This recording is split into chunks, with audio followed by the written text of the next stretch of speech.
Hello, Year 5, and welcome to Tuesday's morning fluency lesson. I realised yesterday I must have been so shocked that it's February that I forgot to even mention it. So we are already in the second month of the year, which is, if you ask me, quite crazy. Okay, so let's have a look at what you're going to be doing today. Morning fluency to start off with, as always, then SPAG, then English, then maths, then read theory, then this afternoon you've got science and RE. So let's kick straight on. Here are your morning fluency questions. Hopefully you guys will have gone to the quiz as well, and then you can come back here to do our 4 targeted answers and our challenge question that's in the middle. A few things that we might not have covered yet. So if you look at something and you're not too sure, don't worry too much about it because we will cover it at some point. It's just a useful way for those of you that already know it to practice, and some of you will see it from me going through the answers to target questions at the end as well. So let's have a look and see. So 5.9 plus 0.3. Now it's an addition sum that looks a bit scarier because of the decimal point, but it's actually exactly the same as we would do it normally. So as long as you've got all of the columns lined up, we always start with the smallest of the lowest value that we have. So we'll start with the tenths here.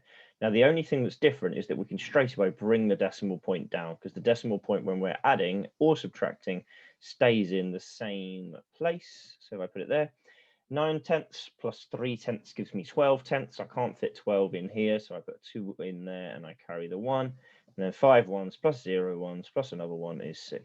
So my answer is 6.2. So hopefully you guys will start to get a lot more comfortable with that and it will not be quite as scary. Next, we've got 3,266, take away 829. And that means that we're going to have a whirl with the pen tool instead of with me typing, but I've got it all set up like this.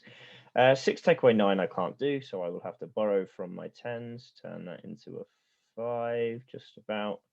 16 take away 9 is 7. 5 take away 2 is 3, maybe. Yeah, there we go. I can't do 2 take away 8, so I will borrow from the thousands. 12 take away 8 is 4, and then I'm left with that 2 that does look a bit like a 1 from there, but my answer is 2,437. 7 times 900s. Now I know that 7 times 9 is 63, so 7 times 900s will be 6,300s, which is the same as 6,300.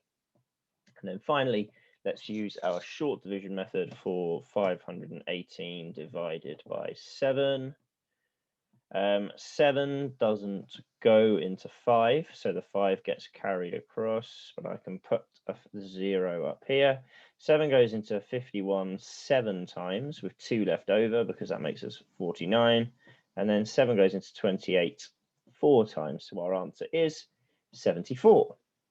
Now, our challenge question might rumble a couple of you. So what number is 28 less than 12, which means that we are doing 12 take away 28, not 28 take away 12. If it was, what number is 12 less than 28, then that's what that would be.